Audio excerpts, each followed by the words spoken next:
દહેગામની પુણ્યધરા પર ભારી સંખ્યા દ્વારા આક્રોશ યાત્રાનું ભવ્ય સ્વાગત ગાંધીનગર જિલ્લાના દહેગામ તાલુકામાં ગુજરાતની જનતાના પ્રશ્ન, તકલીફ, દર્દ, પીડા અને આક્રોશને વાચા આપવા ગુજરાત પ્રદેશ કોંગ્રેસ સમિતિ દ્વારા આયોજિત જન આક્રોશ યાત્રા પરિવર્તનની યાત્રા તારીખ 27 નવેમ્બર ગુરુવારના રોજ કોઠારીના દવાખાનાની સામે દહેગામ મોડાસા રોડ ઉપર સાંજે 6:30 વાગે જાહેર સભા યોજાઈ।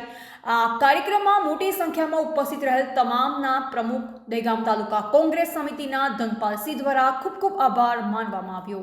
આ જન આક્રોશ યાત્રામાં કોંગ્રેસ પરિવારના સૌ સાથી આગેવાનો, કાર્યકરો, પૂર્વ પ્રમુખશ્રીઓ, વિધાનસભા પૂર્વ ઉમેદવારશ્રી, તાલુકા જિલ્લાના સદસ્યશ્રીઓ, પૂર્વ સદસ્યશ્રીઓ, તમામ સંગઠનોના આગેવાનશ્રીઓ, કાર્યકરો, મિત્રો, ભાઈઓ તથા બહેનો ભારી સંખ્યામાં જોડાયા। સાથોસાથ અરવિંદસિંહ સોલંકી, પ્રમુખ શ્રી ગાંધીનગર જિલ્લા કોંગ્રેસ સમિતિ, પ્રમુખ દહેગામ તાલુકા કોંગ્રેસ સમિતિ ધનપાલસિંહ ડી ચૌહાણ, પ્રમુખ દહેગામ શહેર કોંગ્રેસ સમિતિ ભરતભાઈ રબારીએ જાહેર સભા સંબોધિત કરી હતી। રિપોર્ટર નરેશ ડી વ્યાસ, તંત્રી બનાસી પુકાર, બનાસકાંઠા।